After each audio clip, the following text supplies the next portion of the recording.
Hey guys, welcome back on my channel. इस कहानी के लास्ट पार्ट में गीन जब हॉस्पिटल में था तो ग्रैंड मदर उसे देखने के लिए आती हैं। उनकी मैसी लुक देख के यहाँ सोच रहा था। ग्रैंड मदर सरप्राइज हो गई थी और इसी तरीके से हॉस्पिटल आ गई। मुझे इनसे बात करनी चाहिए।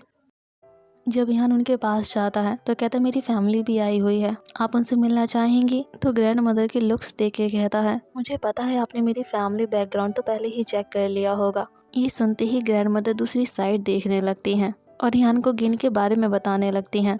उनकी बातें सुन के रिहान को लग रहा था जैसे ग्रैंड मदर को लग रहा हो कि गिन उनसे मिलने के लिए नहीं जाएगा। तो रिहान तुरंत उनका हाथ पकड़ लेता है और कहता है ग्रैंड मदर ऐसी कोई बात नहीं है, हम दोनों आपसे मिलने के लिए आने ही वाले थे और हम दोनों ने आपको बहुत ज़्यादा मिस किया। ग्रैंड मदर इतना इमोशन हैंडल नहीं कर पाती और रिहान को कहती है मुझसे दूर रहो। कोई पर्सन ओल्ड लेडी का हाथ ऐसे कैसे पकड़ सकता है। जब ग्रैंड मदर उसे डांट रही थी उसी वक्त वहाँ डॉक्टर आ जाता है और कहता है यहाँ गेन का रिलेटिव कौन है। दोनों डॉक्टर की तरफ देखने लगते हैं। डॉक्टर के हाथ में छोटा सा बेबी था और डॉक्टर कहता है बेबी गर्ल हुई है, आप दोनों को कंग्रेचुलेशंस। जब बेबी लेटा हुआ था तो वहाँ हियान की फैमिली थी और बेबी को देख रही थी और कह रही थी कितना ज़्यादा क्यूट है, बिल्कुल हियान पे गया है। जब हियान की फैमिली ये बातें कर रही थी तो वहाँ ग्रैंड मदर भी थी। कहती है किसने कह दिया तुमसे, ये बेबी तो गेन पे गया है। जब गेन छोटा था तो ऐसे ही दिखता था। हियान की फैमिली ये सब सुन के सरप्राइज हो जाती है और उस डायरेक्शन में देखने लगते हैं। तो ग्रैंड मदर कहती है मैं गेन की ग्रैंड मदर हूँ, आप सभी से मिलकर बहुत ज़्यादा खुशी हुई। आप शायद गेन के पार्टनर की फैमिली हो, मैंने सही कहा ना? हियान की फैमिली तो सरप्राइज थी और वो सभी कुछ भी नहीं कहते। जब गेन उठ जाता है तो सामने हियान बैठा हुआ था और गेन के हाथ को पकड़ा हुआ था। गेन कहता मेरे पास आओ। हियान कहता नहीं, कहीं आपको हर्ट हो गया तो? गेन कहता है जल्दी आओ। हियान कहता है लेकिन। जब गेन गुस्से में कहता है तुम क्या चाहते हो मैं इस बात को रिपीट करूँ? तो हियान तुरंत गेन के पास जाके लेट जाता है। गेन कहता तुम बेबी से मिले और तुम्हें कैसा फील हो रहा है? हियान स्माइल करते हुए कहता है आज मैं बहुत ज़्यादा खुश हूँ और मुझे ऐसा फील होने लगा है जैसे कोई ये ड्रीम हो। जब गिन उसके हाथ को पकड़ लेता है तो कहते तुम्हारे हाथ इतने स्वेटी क्यों हैं? हियान कहता उन सभी ने आपकी कंडीशन मुझे एक्सप्लेन की थी और उसके बाद आप उठे नहीं तो मैं बहुत ज़्यादा डर गया था। गिन कहता मैं तो सिर्फ सो रहा था, तुम इतने ज़्यादा कैसे डर गए? हियान कहते हैं ऐसे कैसे नहीं डरता, जब आप ऑपरेशन थिएटर में थे तो मुझे एक फॉर्म को साइन करना था। जब मैंने उन स्टेटमेंट्स को पढ़ा तो उसके बाद मैं बेहोश हो गया था। उसमें लिखा था कि किसी की जान भी जा सकती है। ये सुन के गिन स्माइल करते हुए कहता है वैसे अब तो सब कुछ ठीक हो गया है ना? गिन कहते अब तो बेहोश नहीं हो जाओगे ना? ये सुनकर हियान का फेस रेड हो गया था और गिन को हक करते हुए कहता है प्लीज़ मुझे टीज मत कीजिए। जब गिन कहता है मुझे प्यास लगी है तो हियान तुरंत उठ जाता है और कहता मैं अभी लेकर आता हूँ। जब हियान वहाँ से स्माइल करते हुए जा रहा था तो गिन उसे घूर के देख रहा था। तभी कहता है हियान। हियान कहता है क्या हुआ है? कहता है मैं तुमसे बहुत ज़्यादा प्यार करता हूँ। ये सुन के हियान का फेस रेड हो गया था। कहता है ओके। इतना कहते ही वहाँ से चला जाता है और गेट को क्लोज कर देता है। हियान दोबारा गेट खोलता है और कहता है मी टू। गेट के बाहर ग्रैंड मदर खड़ी हुई थी तो हियान एक्सप्लेन करने लगता है। तो ग्रैंड मदर कहती इसकी कोई नीड नहीं है। ग्रैंड मदर वहाँ से जाते हुए कहती हैं मुझे नहीं पता मेरा ग्रैंडसन मुझे कैसे देखेगा, लेकिन तुमने कुछ देर पहले कुछ कहा था उससे ज़रूर फुलफिल करना। इस बात पे हियान हाँ कर देता है। ग्रैंड मदर वहाँ से जाते हुए कहती हैं जब मेरी डॉटर और उसका हस्बैंड दोनों वापस आ जाएंगे हम सभी तुम्हें विजिट करने के लिए ज़रूर आएंगे, इसलिए परेशान मत होना।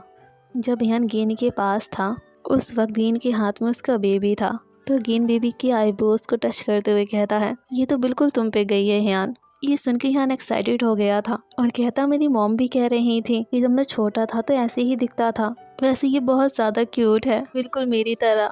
ये बात मैंने सही कहा ना? तो गेन गुस्सा करते हुए कहता इस तरीके के वर्ड यूज़ मत करो, इसे इन वर्ड्स की आदत हो जाएगी। और गेन मन में कह रहा था जैसे मैंने सोचा था तुम तो बिल्कुल हियान की तरह ही हो, तुमसे मिलकर मुझे बहुत ज़्यादा खुशी हुई है। मुझे तो पहले ही पता था कि तुम बहुत ज़्यादा क्यूट होगे, बिल्कुल हियान की तरह। इस बात को 6 महीने हो जाते हैं। गेन अपने ऑफिस में था और मीटिंग को अटेंड कर रहा था। जब गेन मीटिंग को एंड कर देता है अपने एक एम्प्लॉय से कहता है मेरे लिए कुछ खाने के लिए ले आओ। ये सुन के सभी एम्प्लॉयज़ गेन को देखने लगते हैं तो गेन कहता है क्या हो गया है? ये सुन के सभी वहाँ से चले जाते हैं। और हियान अपने कॉलेज में था और उसका फाइनल ईयर है और इसके बाद हियान ग्रेजुएट हो जाएगा। तो हियान के फ्रेंड्स से पार्टी के लिए बुलाने लगते हैं, तो हियान उन्हें मना कर देता है और वहाँ से जाने लगता है। जब हियान वहाँ से जाने लगता है तो हियान का जूनियर वहाँ आ जाता है और कहते हैं आपको एक बार और सोच लेना चाहिए, कहीं आपको बाद में रिग्रेट तो नहीं होगा। वैसे आपके हाथ में रिंग है, उसका क्या मतलब है? हियान रिंग को देख के स्माइल करने लगता है। ये देख के जूनियर का फेस रेड हो गया था। हियान अपनी रिंग दिखाते हुए कहता है ये मेरी वेडिंग रिंग है, तो मैं चलता हूँ अब। जूनियर सोच रहा था कितना ज़्यादा कूल है।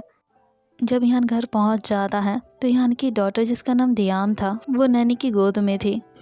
हियान तुरंत कपड़ों को चेंज कर लेता है और डियान को अपनी गोद में ले लेता है और कहता है डैडी तुम्हें फीड करवाएंगे। जब हियान उससे बातें कर रहा था तो डियान हर बात का जवाब दे रही थी, मतलब रिएक्ट कर रही थी। जब हियान डियान से कहता है मिल्क तो वार्म है, तुम्हें वेट करना पड़ेगा। ये सुन के उसने वैसे ही फेस बनाया था जैसे हियान बनाता है। डियान के फेस को देख के कोई भी कह सकता था कि वो रोना चाहती है लेकिन अपने आप को कंट्रोल कर रही है। जब वो डियान को फीड करवा रहा था तो सोच रहा था बस टाइम होने वाला मेरे हस्बैंड के आने का। तभी आवाज़ आती है कि मैं घर आ गया और हियान मिल्क की बोतल को डियान के माउथ से हटा देता है। ये देख के डियान को बहुत ज़्यादा गुस्सा आ गया था और वो रोने लगती है। गिन हियान और डियान के पास पहुंच जाता है और बेबी से कहता है मुझे माफ़ कर दो, मुझे आने में लेट हो गया ना, अब तुम्हें सो जाना चाहिए। और डियान तुरंत अपनी आंखें बंद भी कर लेती है। गिन कहता है मैं डिनर लेकर आया था। ये सुन के हियान तुरंत पैकेट्स को पकड़ लेता है और किचन में जाके उन्हें अनपैक करने लगता है। और अनपैक करने के बाद गिन को बुलाने के लिए आता है कि चलो ना हम साथ में डिनर करते हैं। उस वक्त गिन ने डियान को पकड़ा हुआ था जैसे कभी हियान ने अपनी ड्रीम में देखा था। जब गिन हियान को देख लेता है तो कहता है कितनी अच्छी डॉटर है हमारी, देखो ना कितनी जल्दी सो गई। जब गिन डियान को सुला देता है तो हियान के पास आ जाता है। उस वक्त हियान रो रहा था। गिन उसके आंसू पोंछते हुए कहता है तुम्हें क्या हो गया है, रो क्यों रहे हो? हियान कहता है बस मैं बहुत ज़्यादा खुश हूँ। गिन उसे हक करते हुए कहता है तुम तो डियान से ज़्यादा रोते हो और बहुत ज़्यादा पागल हो। हियान कहते हैं ऐसी कोई बात नहीं है, वैसे मैं सोच रहा था ये हमें अब शादी कर लेनी चाहिए। गिन कहते हैं इतनी जल्दी? हियान कहते हैं हाँ, मैं तो आने वाले वीक में ही शादी करने वाला हूँ। गिन स्माइल करते हुए कहता है जो भी तुम चाहो हियान। वो दिन आ जाता है जिस दिन हियान को शादी करनी थी, लेकिन हियान तो एक रूम में था और रो रहा था और कह रहा था बारिश इसे भी आज ही होना था, मेरी वेडिंग का क्या होगा।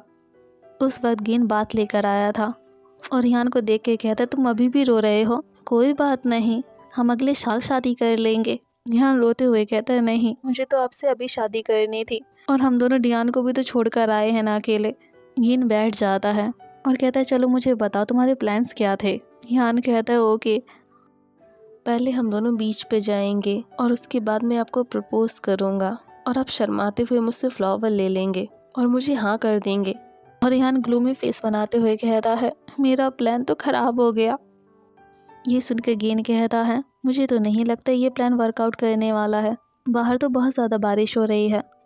हियान कहता है मुझे पता है, जब भी मैं प्लान के बारे में सोचता हूँ तो मेरी आंखों में से आंसू अपने आप निकलने लगते हैं। हियान के आंसू देख कर गिन कहता है अगर तुम्हें करना है तो इसी रूम में कर लेते हैं। इतना कहते ही हियान का हाथ पकड़ लेता है। तो चलो हियान मुझे प्रपोज करो। ये सुन के हियान पैनिक करने लगता है और कहते अभी करो। हियान एक डीप ब्रेथ लेता है और यस कर देता है। गिन स्माइल करते हुए कहता है इस मोमेंट से मैं तुम्हें अपना पार्टनर एक्सेप्ट करता हूँ हियान, और मैं तुमसे सारी ज़िंदगी भर प्यार करूँगा। मैं बेस्ट हस्बैंड बनने की कोशिश करूँगा और तुम्हें हर तरीके से सपोर्ट करूँगा और हमारे बीच कभी भी डिवोर्स नहीं होगा। ये बात तुम्हें समझ आई? ये सुन के हियान कंफ्यूज्ड हो गया था और कहता है क्या वैसे ये कुछ ज़्यादा स्ट्रेंज नहीं है? गिन कहता है आंसर करो बस। हियान कहता है मुझे एक्सेप्ट है। गिन कहता है तुम्हारी टर्न है अब। हियान कहता है मैं अच्छे और बुरे टाइम में आपका साथ दूंगा और आपसे बहुत ज़्यादा प्यार करूंगा। ये सुन के गिन कहता है सच में करोगे? अगर तुम इस बात को एक्सेप्ट करते हो तो आज से हम दोनों मैरिड कपल हैं। ये सुन के हियान बहुत ज़्यादा एक्साइटेड हो गया था और गिन को तुरंत हक कर लेता है और दोनों चीक्स पर किस करने लगता है।